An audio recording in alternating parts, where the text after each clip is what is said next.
Hi everyone, કેમ છો? મજામાં? આઈ હોપ તમે બધા મજામાં હશો. તો આપણે પાઘડીના મૂલ્યાંકન ચેપ્ટરની વાત કરીએ. પાઘડીના મૂલ્યાંકન ચેપ્ટરની અંદર આપણે કઈ કઈ વસ્તુઓ જોઈ? તો પાઘડીના મૂલ્યાંકન ચેપ્ટરની અંદર આપણે થિયોરિટિકલ કન્સેપ્ટ જે છે એ થિયોરિટિકલ કન્સેપ્ટ આપણે આગળ પતાયા અને પ્રેક્ટિકલ કન્સેપ્ટ ચાલુ કર્યા હતા, જેમાં આપણે સરેરાશ નફાની પદ્ધતિ જોઈ, ભારી સરેરાશ નફાની પદ્ધતિ જોઈ અને અધિક નફાની પદ્ધતિ આપણે જોઈ. આ 3 પદ્ધતિ આપણે જોઈ. તો જો તમે આ વિડીયોઝ નથી જોયા તો લિંક જે છે ડિસ્ક્રિપ્શનની અંદર આપેલી છે, એના થ્રુ તમે જોઈ શકો છો. આપણે આ વિડીયોની અંદર નફાના મૂડીકરણની પદ્ધતિ વિશે વાત કરીશું. તો નફાના મૂડીકરણની પદ્ધતિ વિશે આપણે વાત કરીશું. તો જોઈએ આપણે નફાના મૂડીકરણની પદ્ધતિ શું કહે છે તે. નફાના મૂડીકરણની પદ્ધતિ પ્રમાણે જો પાઘડીનું કેલ્ક્યુલેશન પૂછે તો પાઘડીનું એક સૂત્ર છે, પાઘડી બરાબર મૂડીકૃત નફો માઇનસ રોકાયેલી મૂડી. પાઘડી બરાબર મૂડીકૃત નફો માઇનસ રોકાયેલી મૂડી. રોકાયેલી મૂડી તો આપણે અધિક નફાની પદ્ધતિ આપણે જોઈ, તો એમાં આપણે રોકાયેલી મૂડી કેલ્ક્યુલેટ કરતા આપણે શીખી ગયા, જેનું સૂત્ર હતું કુલ મિલકતો માઇનસ કુલ બાકી દેવા. બટ આપણે આ સૂત્રની અંદર એક નવા ટર્મ મૂડીકૃત નફો, એના વિશે આપણે વાત કરવાની છે. તો મૂડીકૃત નફાનું સૂત્ર શું છે? મૂડીકૃત નફાનું સિમ્પલ સૂત્ર છે સરેરાશ નફાને અપેક્ષિત વળતરના દર જોડે આપણે ભાગી નાખીએ તો આપણને મૂડીકૃત નફો મળી જાય છે. હવે આ સરેરાશ નફો પદ્ધતિ નંબર 1 પ્રમાણે પણ હોઈ શકે છે અને પદ્ધતિ નંબર 2 પ્રમાણે પણ હોઈ શકે છે. એ ક્વેશ્ચનની અંદર કઈ રીતના કેલ્ક્યુલેટ કરવા કીધું છે એના પ્રમાણે છે, ક્વેશ્ચનની અંદર કયા ડેટા આપેલા છે એના પ્રમાણે સરેરાશ નફો આપણે શોધવાનો રહેશે. સિમ્પલ વસ્તુ છે, સરેરાશ નફો આપણને કેલ્ક્યુલેટ કરતા આવડે કે ના આવડે? આવડે. સરેરાશ નફો આપણે પદ્ધતિ નંબર 1 પ્રમાણે કેલ્ક્યુલેટ કરી શકીએ છીએ, કાં તો પદ્ધતિ નંબર 2 પ્રમાણે. પદ્ધતિ નંબર 1 શું કહે છે? સરેરાશ નફો આપણે ત્યાં કેલ્ક્યુલેટ કરતા શીખ્યા તે, અને પદ્ધતિ નંબર 2 માં આપણે જે ભારિત સરેરાશ નફો જે કેલ્ક્યુલેટ કરતા શીખ્યા. હવે તમે કહેશો કે આપણે કયો સરેરાશ લેવાનો, આપણે કયો સરેરાશ કેલ્ક્યુલેટ કરવાનો?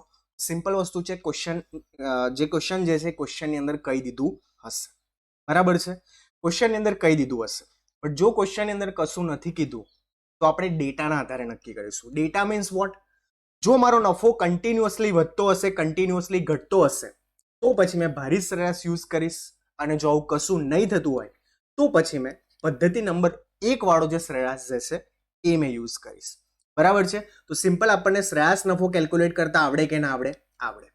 તો મૂડીકૃત નફો બરાબર સરેરાશ નફો ડિવાઇડેડ બાય અપેક્ષિત વળતરનો. સિમ્પલ આપણે આપણા સરેરાશ નફાને અપેક્ષિત વળતરના દર જોડે આપણે ભાગી નાખીએ તો આપણને શું મળી જશે?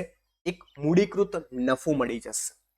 તો સિમ્પલ આ મેથડ આપણને આવડે કે ના આવડે? આ મેથડ પ્રમાણે જો ક્વેશ્ચન પૂછે તો નફાના મૂડીકરણની પદ્ધતિ, નફાના મૂડીકરણની પદ્ધતિ.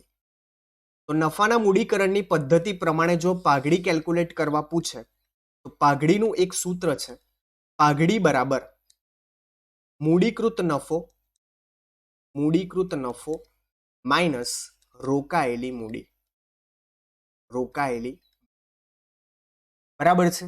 રોકાયેલી મૂડી તો આપણને શોધતા આવડે, કુલ મિલકતો માઇનસ કુલ દેવા, કુલ મિલકતો માઇનસ કુલ દેવા, તો આપણને મળી જશે રોકાયેલી મૂડી. બટ આપણે અહીંયા શોધવાનું શું રહેશે? મૂડીકૃત નફો. તો મૂડીકૃત નફાનું સિમ્પલ સૂત્ર છે, મૂડીકૃત નફાનું સિમ્પલ સૂત્ર છે કે આપણે આપણા સરેરાશ નફો જે છે તે એને આપણે અપેક્ષિત વળતરના દર જોડે આપણે ભાગી નાખીએ, અપેક્ષિત વળતરના દર જોડે આપણે ભાગી નાખીએ તો આપણને શું મળી જશે? એક મૂડીકૃત નફો મળી જશે. તો સિમ્પલ આની ડેફિનેશન પણ છે, મૂડીકૃત નફાની ડેફિનેશન છે, બરાબર? મૂડીકૃત નફો કોને કહેવાય છે? આગળ જે છે બોર્ડના એક્ઝામની અંદર પૂછાઈ ગયેલી ડેફિનેશન છે કે મૂડીકૃત નફો જે છે એ કોને કહેવાય છે. તો મૂડીકૃત નફાનો સિમ્પલ અહીંયા ડેફિનેશન છે કે આપણે શું કરીએ છીએ? ધંધાનો સરેરાશ નફો શોધી નાખીએ છીએ, ધંધાના સરેરાશ નફાને શોધીને, બરાબર છે? આપણે સરેરાશ નફો શોધી નાખીએ છીએ, ધંધાના સરેરાશ નફાને શોધીને તેને ધંધાના સામાન્ય અપેક્ષિત વળતરના દરના ધોરણે, ધંધાના સરેરાશ નફાને શોધીને તેને અપેક્ષિત વળતરના દરના ધોરણે તેની મૂડીકૃત કિંમત નક્કી કરવામાં આવે છે. કેવી કિંમત નક્કી કરવામાં આવે છે? મૂડીકૃત કિંમત નક્કી કરવામાં આવે છે. અને આ રીતના જે પણ નફો મળે છે એને આપણે મૂડીકૃત નફો કહીએ છીએ. એને આપણે શું કહીએ છીએ? મૂડીકૃત નફો કહીએ છીએ. તો શું કહે છે કે ધંધાનો સરેરાશ નફો શોધીને આ સરેરાશ નફો શોધીને તેને અપેક્ષિત વળતરના દરના ધોરણે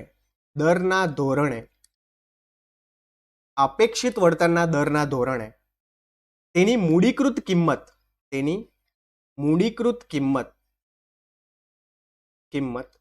નક્કી કરવામાં આવે છે. બરાબર, મૂડીકૃત કિંમત નક્કી કરવામાં આવે છે. સમજણ પડી? ધંધાના સરેરાશ નફાને શોધીને તેને અપેક્ષિત વળતરના દરના ધોરણે તેની મૂડીકૃત કિંમત નક્કી કરવામાં આવે છે. બરાબર છે. તો આ રીતના જે પણ નફો મળે છે, એને આપણે મૂડીકૃત નફો કહે છે. તો શું કીધું? ધંધાના સરેરાશ નફાને શોધીને તેને અપેક્ષિત વળતરના દરના ધોરણે એક મૂડીકૃત કિંમત નક્કી કરવામાં આવે છે. અને આ રીતના જે નફો મળે છે એને આપણે મૂડીકૃત નફો કહે છે. સિમ્પલ ડેફિનેશન પૂછાઈ શકે છે જે આપણને આવડવી જોઈએ. બરાબર છે કે નહીં? Yes or not? યસ. તો હવે તમે કહેશો કે આ મૂડીકૃત નફો આપણે મતલબ શોધે છે કઈ રીતના? ફોર એન એક્ઝામ્પલ, દાખલા તરીકે મારો સરેરાશ નફો છે 90,000 રૂપિયાનો અને મારો અપેક્ષિત વળતરનો દર છે 10%. તેથી 10%ના આધારે, જો 10%ના આધારે મારે 90,000 રૂપિયા કમાવા હોય તો મારી ઓછામાં ઓછી મારે કેટલી મિલકત જોઈશે? 9 લાખ રૂપિયાની મિલકત જોઈશે. તો આ 9 લાખ રૂપિયા કઈ રીતના? 90,000 ગુણ્યા 10. તો સિમ્પલ, દાખલા તરીકે મારો અહીંયા સરેરાશ નફો છે, ફોર એન એક્ઝામ્પલ સરેરાશ નફો છે મારો 90,000 રૂપિયા. બરાબર છે. અને અપેક્ષિત વળતરનો દર મારો ફોર એન એક્ઝામ્પલ 10%નો છે. બરાબર છે. તો હવે જો મારે 90,000 રૂપિયા કમાવા છે, તો મારી પાસે ચોખ્ખી મિલકતો કેટલી જોઈશે? ચોખ્ખી મિલકતો મારી પાસે કેટલી હોવી જોઈએ? તો 90,000 ભાગ્યા 10%.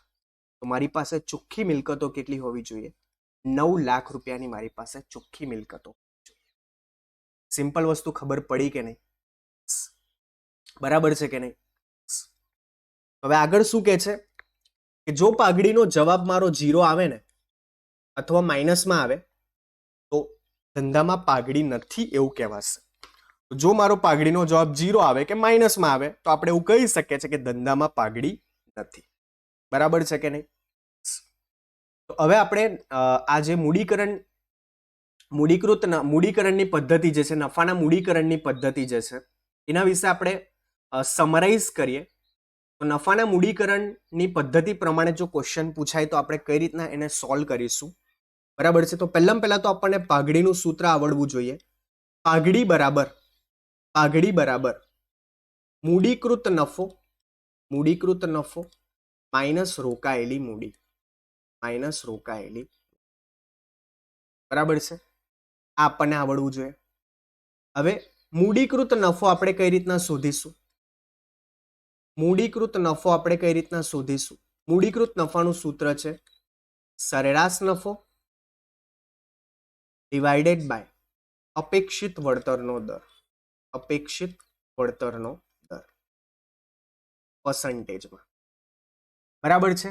અને આપણને બીજું શું જોઈશે? હવે રોકાયેલી મૂડી પણ જોઈશે. પહેલા સરેરાશ નફો જોઈ લે. તો મૂડીકૃત નફાનું સૂત્ર શું છે? સરેરાશ નફો ડિવાઇડેડ બાય અપેક્ષિત વળતરનો દર. તો આપણે સરેરાશ નફો પણ શોધવો પડશે. તો એ આપણે શોધી નાખીશું.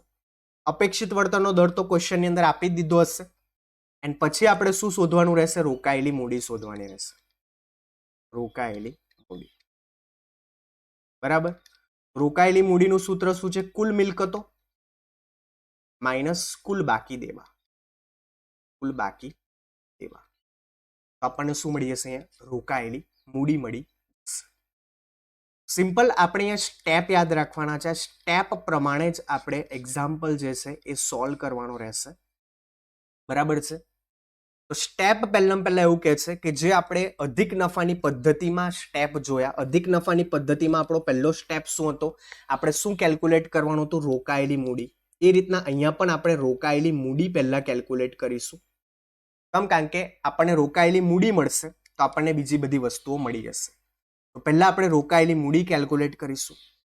બીજું, આપણે અપેક્ષિત વળતરનો દર જે આપેલો હશે, અપેક્ષિત વળતરનો દર જે ક્વેશ્ચનની અંદર આપેલો હશે એ આપણે અહીંયા શોધી નાખીશું. જે પણ હશે એ આપણે અહીંયા લખી નાખીશું. તો રોકાયેલી મૂડી મળી ગઈ, અપેક્ષિત વળતરનો દર મળી ગયો. ધેન આફ્ટર આપણે શું શોધવાનું રહેશે? સરેરાશ નફો શોધવાનો રહેશે. શું શોધવાનું રહેશે? સરેરાશ નફો શોધવાનો રહેશે. તો મેં સરેરાશ નફો અહીંયા શોધી લઈશ. બરાબર? તો સરેરાશ, જો રોકાયેલી મૂડી શોધી લીધી, અપેક્ષિત વળતરનો દર લઈ લીધો, સરેરાશ નફો શોધી લીધો, તો મને શું મળી જશે? આના પરથી મૂડીકૃત નફો મળી જશે. શું મળી જશે મને? મૂડીકૃત નફો મળી જશે. મને મૂડીકૃત નફો મળી જશે. મૂડીકૃત નફાનું સૂત્ર શું છે? સરેરાશ નફો ડિવાઇડેડ બાય અપેક્ષિત વળતરનો દર પર્સન્ટેજમાં. અપેક્ષિત વળતરનો દર પર્સન્ટેજ. અને જો મને મૂડીકૃત નફો મળી ગયો, ફાઇનલી મને પાઘડીની કિંમત મળી જશે. પાઘડી બરાબર મૂડીકૃત નફો માઇનસ રોકાયેલી મૂડી. સિમ્પલ વસ્તુ મેં ક્યાંથી ચાલુ કર્યું? મારે રોકાયેલી મૂડીની જરૂરિયાત હતી એટલે પહેલા મેં રોકાયેલી મૂડી અહીંયા શોધી નાખી. પછી મારે શેની જરૂરિયાત હતી? મૂડીકૃત નફાની સૂત્રની અંદર બે વસ્તુ આવે છે, સરેરાશ નફો અને અપેક્ષિત વળતરનો દર. તો મેં અપેક્ષિત વળતરનો દર અહીંયા લખી દીધો. હવે અપેક્ષિત વળતરના દર પછી મારે બીજું શું જોઈશે? સરેરાશ નફો જોઈશે. તો આ સરેરાશ નફો મળ્યા પછી મેં જો આ બંનેને ભેગા કરીશ, આ બંનેને સૂત્રની અંદર મેં શું કરીશ? મૂકીશ. સરેરાશ નફો ડિવાઇડેડ બાય અપેક્ષિત વળતરનો દર, તો મને શું મળી જશે? મૂડીકૃત નફો મળી જશે. અને ફાઇનલી મૂડીકૃત નફો મળી ગયો તો મને શું મળી જશે? પાઘડીની કિંમત અહીંયા મળી જશે. તો આ સિમ્પલ આપણે એક સ્ટેપ યાદ રાખવાના છે. સ્ટેપ નંબર 1, 2, 3, 4 અને 5. આ રીતના આપણે સ્ટેપ અહીંયા યાદ રાખવાના છે. સિમ્પલ આવડે કે ના આવડે? આવડે. હવે આપણે શરૂ કરીએ. એક્ઝામ્પલ્સ શું કહે છે? એક્ઝામ્પલ્સ આપણે જોઈએ. બરાબર છે કે નહીં? Example number 7. એક્ઝામ્પલ નંબર 7 આપણે ઉદાહરણ નંબર 7 પણ આને આપણે કહી શકીએ છીએ. ઉદાહરણ નંબર 7. નીચેની માહિતી પરથી મનોજ અને હરીશની ભાગીદારી પેઢીની પાઘડીની કિંમત ભારિત સરેરાશ નફાને મૂડીકૃત કરવાની પદ્ધતિ અનુસાર ગણો. કઈ પદ્ધતિ અનુસાર? મૂડીકૃત નફાની પદ્ધતિ અનુસાર. મૂડીકૃત નફાની પદ્ધતિ અનુસાર. બટ મૂડીકૃત નફાના સૂત્રની અંદર શું આવશે? મૂડીકૃત નફાનું સૂત્ર મારું શું હતું? મૂડીકૃત નફો બરાબર સરેરાશ નફો ડિવાઇડેડ બાય અપેક્ષિત વળતરનો દર. તો એ સરેરાશ નફો મારે કઈ રીતના કેલ્ક્યુલેટ કરવાનો છે? ભારિત સરેરાશના આધારે મારે કેલ્ક્યુલેટ કરવાનો છે. કયો? ભારિત સરેરાશના આધારે મારે કેલ્ક્યુલેટ કરવાનો છે. તો એ સિમ્પલ ક્વેશ્ચનની અંદર કહી દીધું છે કે મૂડીકૃત કરવાની પદ્ધતિ પ્રમાણે ગણો. તો નફાના મૂડીકરણની પદ્ધતિ આપણે યુઝ કરીશું. બટ જે મૂડીકૃત નફાની નફાના મૂડીકરણની પદ્ધતિ છે એમાં આપણે જે મૂડીકૃત નફો શોધીશું, એ મૂડીકૃત નફાના સૂત્રની અંદર જે સરેરાશ નફો આપણે શોધીશું એ આપણે કયા પ્રમાણે શોધીશું? ભારિત સરેરાશના આધારે આપણે શોધીશું. બરાબર છે? ક્વેશ્ચનની અંદર વર્ષ આપેલા છે, નફો આપેલો છે અને માહિતી વધારાની પણ આપેલી છે. મિલકતો, દેવા અને અપેક્ષિત વળતરનો દર આપેલો છે. તો સિમ્પલ મૂડીકૃત નફાની પદ્ધતિ, નફાના મૂડીકરણની પદ્ધતિ પૂછે તો આપણે એક સૂત્ર યાદ રાખવાનું, આપણે એક સ્ટેપ યાદ રાખવાના. બરાબર છે? ઉદાહરણ નંબર આપણો કયો છે? 7 છે. Example number 7. એક્ઝામ્પલ નંબર 7 શું કહે છે? તો આપણે મૂડીકરણની પદ્ધતિ પ્રમાણે આપણે શોધવાનું છે. નફાના મૂડીકરણની પદ્ધતિ પ્રમાણે. તો એમાં પહેલા આપણે શું શોધીશું? રોકાયેલી મૂડી આપણે શોધીશું. રોકાયેલી મૂડીનું સૂત્ર શું છે? કુલ મિલકતો માઇનસ કુલ બાકી દેવા. કુલ બાકી. મારી કુલ મિલકતો કેટલી છે ક્વેશ્ચનની અંદર જોઈ લેવાની. કુલ મિલકતો છે 13,40,000 રૂપિયા અને દેવા છે 3,40,000 રૂપિયા. કુલ મિલકતો છે 13,40,000 રૂપિયા અને દેવા છે 3,40,000. મારો આન્સર આવી જશે 10 લાખ રૂપિયા. એ 10 લાખ રૂપિયા મેં અહીંયા. તો મને રોકાયેલી મૂડી મળી ગઈ. હવે મારે બીજું શું શોધવાનું રહેશે? અપેક્ષિત વળતરનો દર, જે ક્વેશ્ચનની અંદર આપી દીધો હશે. અપેક્ષિત વળતરનો, બરાબર. અપેક્ષિત વળતરનો દર ક્વેશ્ચનની અંદર કેટલો આપેલો છે? 10% આપેલો છે. તો આપણે અહીંયા 10% લખીએ, બરાબર છે. હવે અપેક્ષિત વળતરનો દર શોધ્યા પછી આપણે શું શોધવાનું રહેશે? સરેરાશ નફો શોધવાનો રહેશે. સરેરાશ નફો શોધવાનો રહેશે. સરેરાશ નફો આપણને કઈ રીતના મળશે? સરેરાશ નફા માટે ભારિત સરેરાશ અહીંયા યુઝ કરવાનો છે. ભારિત સરેરાશ નફાની પદ્ધતિ આપણે પ્રમાણે સરેરાશ શોધીએ તો પહેલા આપણે અહીંયા શું લખવું પડશે? વર્ષ લખવું પડશે, નફો લખવો પડશે, ભાર લખવો પડશે અને આપણે ભારિત નફો અહીંયા લખવો પડશે. જોઈ લઈએ વર્ષ કેટલા આપેલા છે. વર્ષ 2012-13 થી લઈને 2016-17 સુધી આપેલા છે. 2012-13, 2013-14, 2014-15, 2015-16, 2016-17 આ રીતના વર્ષ આપેલા છે. આપણે વર્ષ લખી દેવાના. ધેન આફ્ટર આપણે નફો લખી દેવાનો. 90,000, 1 લાખ, 1,10,000, 90,000, 1 લાખ, 1,10,000. જે રીતના ડેટા આપેલા છે ડેટા આપણે લખી દેવાના. 1,10,000 પછી કેટલા છે? 1,30,000 ને 1,50,000, 1,30,000, 1,50,000 આ રીતના આપણે લખી દેવાનું. ભાર કેટલો આપણે લેવાનો? 1, 2, 3, 4 અને 5 અને ભારનું આપણે ટોટલ મારી દેવાનું, બરાબર. ધેન આફ્ટર આપણે ભારિત નફો કઈ રીતના મળશે? આ બંનેનો ગુણાકાર 90,000 ગુણ્યા 1, 90,000, 1 લાખ ગુણ્યા 2, 2 લાખ, બરાબર. 1,10,000 ગુણ્યા 3, 3,30,000, 1,30,000 ગુણ્યા 4, 1,30,000 ગુણ્યા 4, 5,20,000, 1,50,000 ગુણ્યા 5, 7,50,000. આ રીતના આનું પણ મેં ટોટલ મારી દઈશ તો આનું ટોટલ કેટલું આવશે? 90,000 વત્તા 2 લાખ વત્તા 3,30,000 વત્તા 5,20,000 વત્તા 7,50,000. ટોટલ આવે છે 18,90,000 રૂપિયાનું મારું ટોટલ આવે છે. 18,90,000 રૂપિયાનું ટોટલ આવ્યું, બરાબર. તો મને શું મળશે? ભારિત સરેરાશ નફો મારે પહેલા શોધવાનો રહેશે. ભારિત સરેરાશ નફો અહીંયા શોધવાનો રહેશે. ભારિત સરેરાશ નફો મને કઈ રીતના મળશે? કુલ ભારિત નફો, કુલ ભારિત નફો આ ટોટલ કુલ ભારિત નફો ડિવાઇડેડ બાય કુલ ભાર. કુલ ભાર, કુલ ભારિત નફો કેટલો છે? 18,90,000 રૂપિયા ભાગ્યા 15, ભાગ્યા 15 તો મને કેટલા મળશે? 1,26,000 રૂપિયા. 1,26,000 રૂપિયા. તો મને આ સરેરાશ નફો મળી ગયો, બરાબર છે. 1,26,000 રૂપિયા મને મળી ગયો. હવે સરેરાશ નફો ભાગ્યા અપેક્ષિત વળતરનો દર તો મને શું મળી હશે? મૂડીકૃત નફો મળી હશે.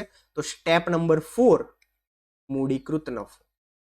મૂડીકૃત નફો, મૂડીકૃત નફો મને કઈ રીતના મળશે? સરેરાશ નફો ભાગ્યા અપેક્ષિત વળતરનો દર પર્સન્ટેજની અંદર, બરાબર. તો મારો સરેરાશ નફો કેટલો આવ્યો? 1,26,000 ભાગ્યા અપેક્ષિત વળતરનો દર આપણે કેટલો અહીંયા છે? 10%.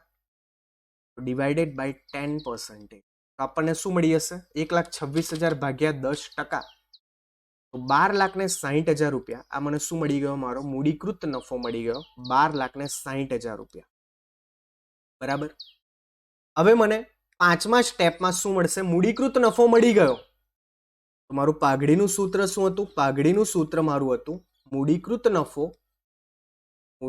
નફો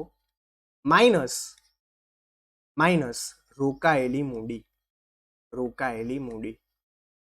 તો મારો મૂડીકૃત નફો કેટલો છે? 12,60,000 રૂપિયાનો. 12,60,000. અને મારી રોકાયેલી મૂડી કેટલી છે? 10 લાખ રૂપિયા. માઇનસ 10 લાખ રૂપિયા. મને આન્સર પાઘડીનો મળી જશે 2,60,000 રૂપિયા.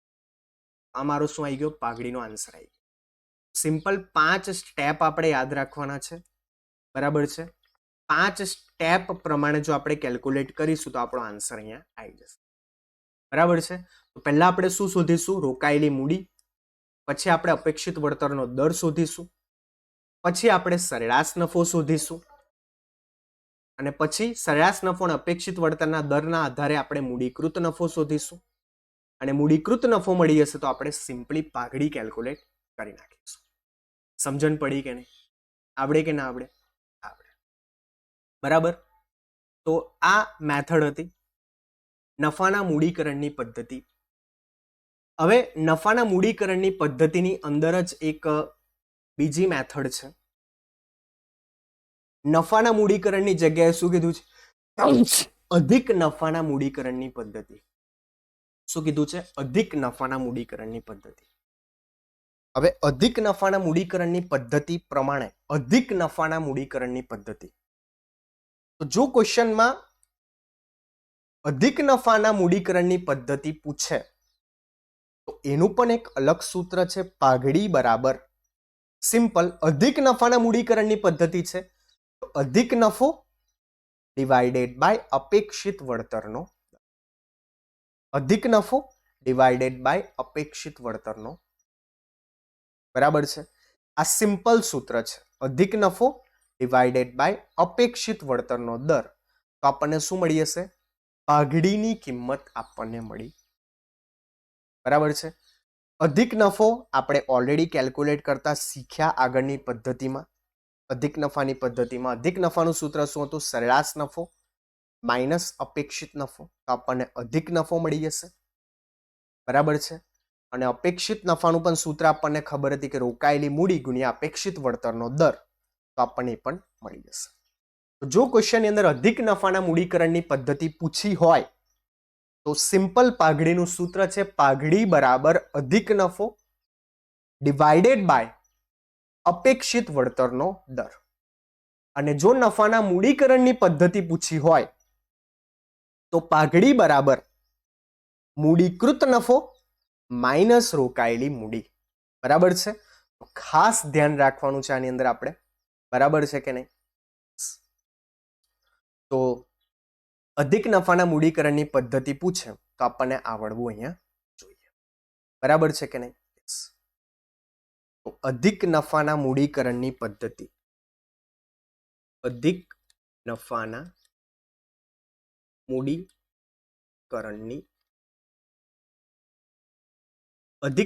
મૂડીકરણની પદ્ધતિમાં સિમ્પલ શું કહે છે? પાઘડીનું સૂત્ર શું છે? પાઘડી બરાબર અધિક નફો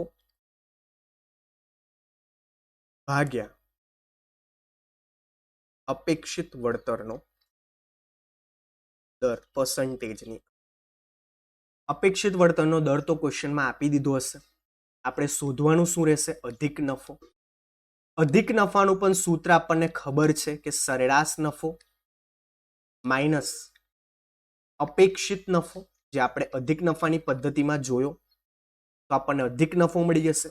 સરેરાશ નફો તો આપણને પદ્ધતિ નંબર 1 કાં તો પદ્ધતિ નંબર 2 પ્રમાણે આપણે પદ્ધતિ નંબર 1 પદ્ધતિ નંબર 2 પ્રમાણે જે કેવા ડેટા આપેલા છે ક્વેશ્ચનની અંદર કઈ મેથડ કીધી છે, સરેરાશ કીધું છે કે ભારી સરેરાશ કીધું છે એના ઉપર ડિપેન્ડિંગ છે. સરેરાશ નફો તો આપણે શોધીશું.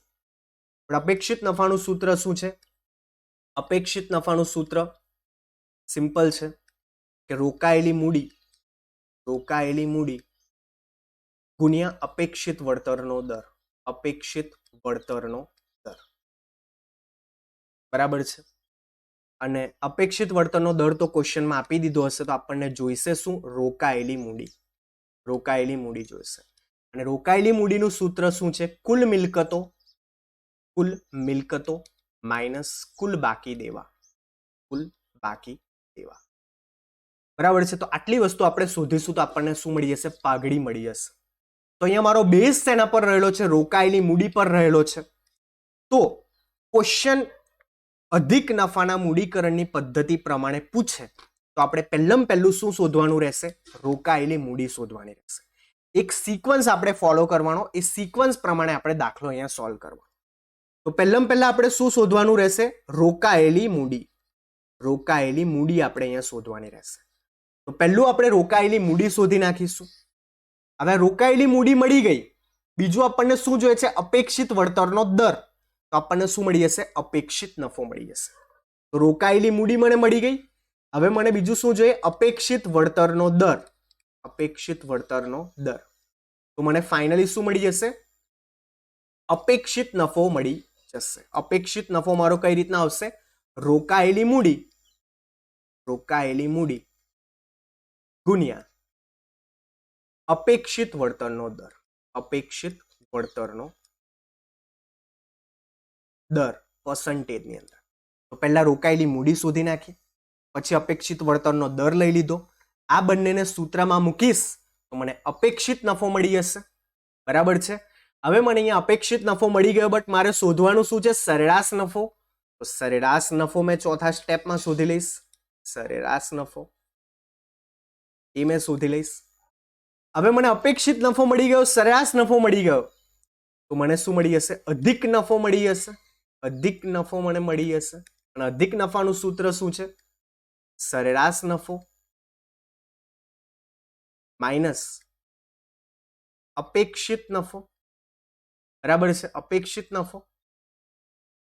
અધિક નફો મને મળી જશે તો ફાઇનલી મને પાઘડી મળી જશે. અધિક નફાના મૂડીકરણની પદ્ધતિ પ્રમાણે પાઘડીનું સૂત્ર હતું અધિક નફો ડિવાઇડેડ બાય અપેક્ષિત વળતરનો પર્સન્ટેજની અંદર. સિમ્પલ આપણે સ્ટેપ યાદ રાખવાના છે. સ્ટેપની અંદર પહેલું આપણે રોકાયેલી મૂડી શોધીશું, પછી અપેક્ષિત વળતરનો દર. આ બંનેને ભેગા કરીશું તો આપણને અપેક્ષિત નફો મળી જશે. અપેક્ષિત નફા પછી મેં સરેરાશ નફો શોધીશ, અને અપેક્ષિત નફો અને સરેરાશ નફા પરથી મને અધિક નફો મળી જશે. અને અધિક નફો મને મળી ગયો તો મને ફાઇનલી પાઘડીની કિંમત મળી જશે. તો આવડે કે ના આવડે? હવે આપણે એક્ઝામ્પલ જોઈએ. Example number 8. આ ઉદાહરણ નંબર 8 જે આપણે છે એને આપણે કહી શકીએ છીએ. તો જોઈએ, વિરાટ અને અનુષ્કાની ભાગીદારી પેઢીની પાઘડીની કિંમત અધિક નફાને મૂડીકૃત કરવાની પદ્ધતિ અનુસાર ગણો. તો મૂડીકરણની જ પદ્ધતિ તો છે, મૂડીકરણની પદ્ધતિ છે, બટ કઈ? અધિક નફાની. અધિક નફાના મૂડીકરણની પદ્ધતિ અહીંયા લાગી જશે. અને અધિક નફાના મૂડીકરણની પદ્ધતિમાં સૂત્ર આપણું શું હતું? પાઘડીનું અધિક નફો ડિવાઇડેડ બાય અપેક્ષિત વળતરનો. બરાબર. ક્વેશ્ચન અંદર રોકાયેલી મૂડી આપેલી છે, અપેક્ષિત વળતરનો દર આપેલો છે, છેલ્લા 5 વર્ષનો નફો આપેલો છે. બરાબર છે કે નહીં? તો આપણે શોધીએ પાઘડીની કિંમત. આપણે શોધીએ શું કહે છે. બરાબર. તો એક્ઝામ્પલ નંબર 8 જે આપણો ઉદાહરણ નંબર 8 આપણે એને કહી શકીએ છીએ. બરાબર. ઉદાહરણ નંબર 8, એક્ઝામ્પલ નંબર 8. અધિક નફાના મૂડીકરણની પદ્ધતિ.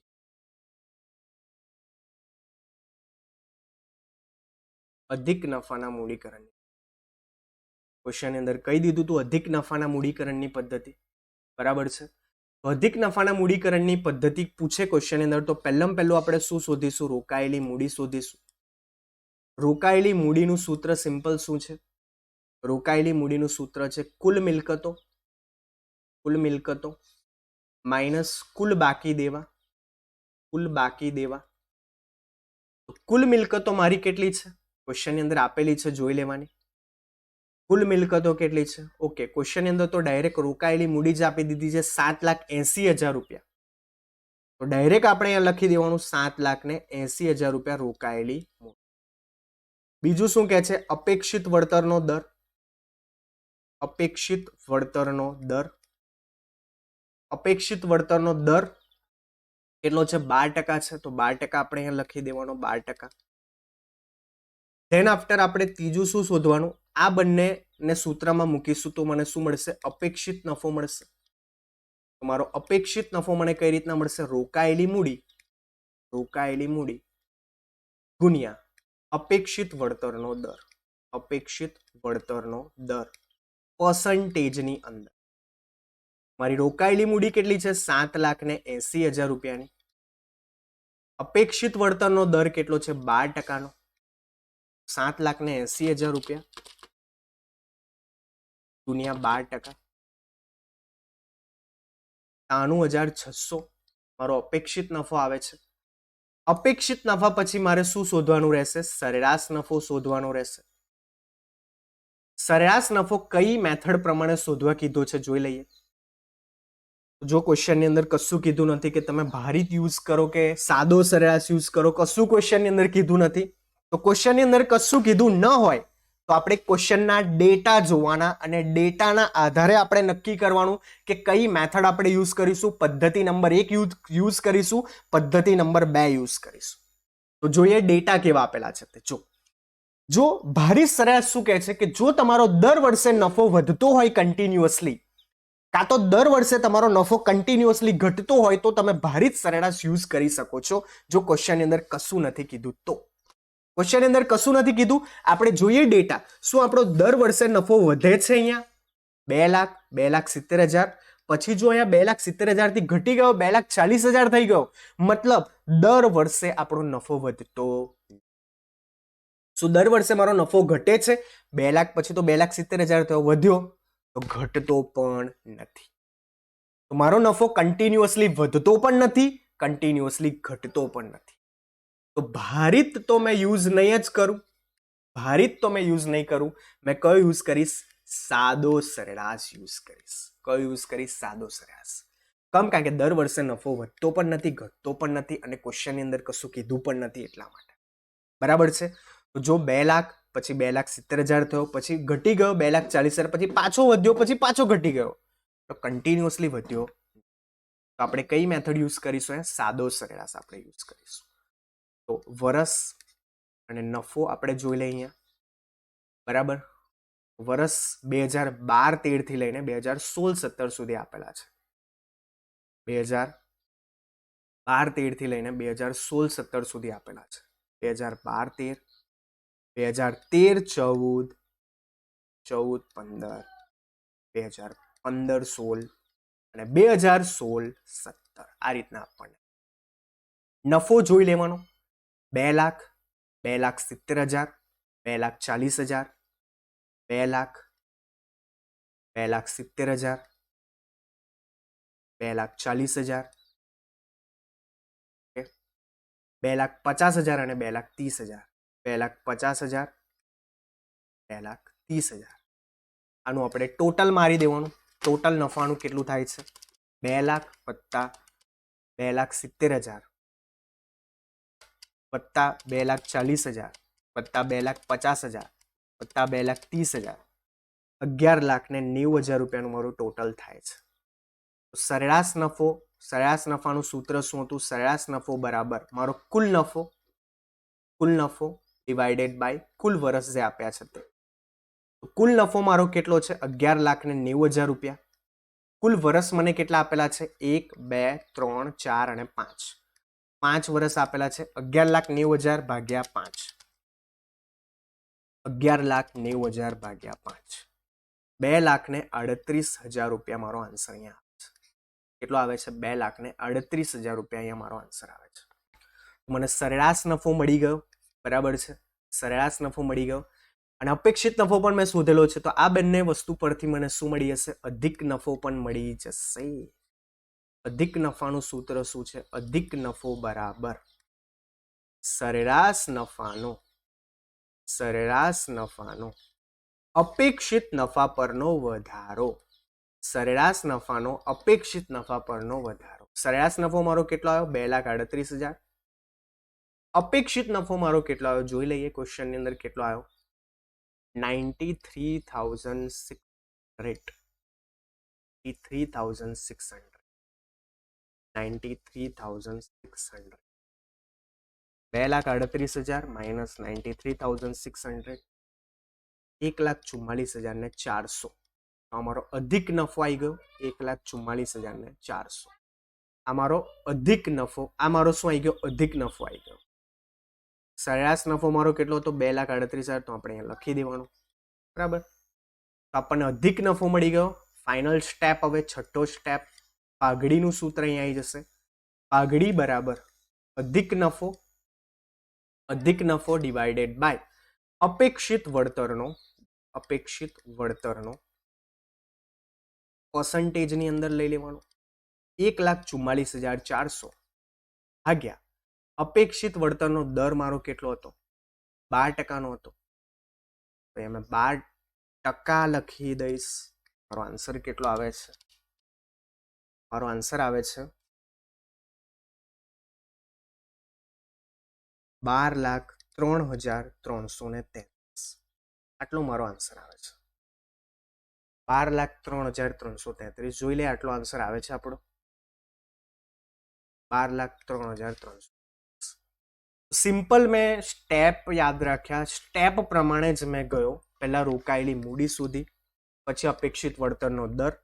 આ બંનેને ભેગા કરીએ, ભેગા મીન્સ વોટ, સૂત્રની અંદર મૂકીએ તો અપેક્ષિત નફો મળશે. પછી આપણે સરેરાશ નફો શોધ્યો. સરેરાશ નફા અને અપેક્ષિત નફા પરથી મેં અધિક નફો શોધ્યો, અને અધિક નફો મને આવડી ગયો તો મને પાઘડીની કિંમત. સિમ્પલ વસ્તુ આવડે કે ના આવડે? આવડે. અહીંયા આપણે નફાના મૂડીકરણની જે પદ્ધતિ હતી એ આપણે જોઈ. બરાબર છે કે નહીં? તો હવે આપણે આગળ જે છે ઉદાહરણ નંબર 9, જે માસ્ટર ક્વેશ્ચન આપણે કહી શકીએ છીએ, ઉદાહરણ નંબર 9 એ આપણે જોઈશું. બટ એ ઉદાહરણ 9 ને ગણતા પહેલા આપણે જેટલી પણ પદ્ધતિ જોઈ એ બધાનું આપણે રિવિઝન કરીશું. એન્ડ ધેન આફ્ટર આપણે ઉદાહરણ નંબર 9 જોઈશું. એટલે આપણા કન્સેપ્ટ અને સાથે સાથે આપણો એક્ઝામ્પલ પણ એકદમ ક્લિયર થાય. મળીએ નેક્સ્ટ વિડીયોની અંદર. Thank you very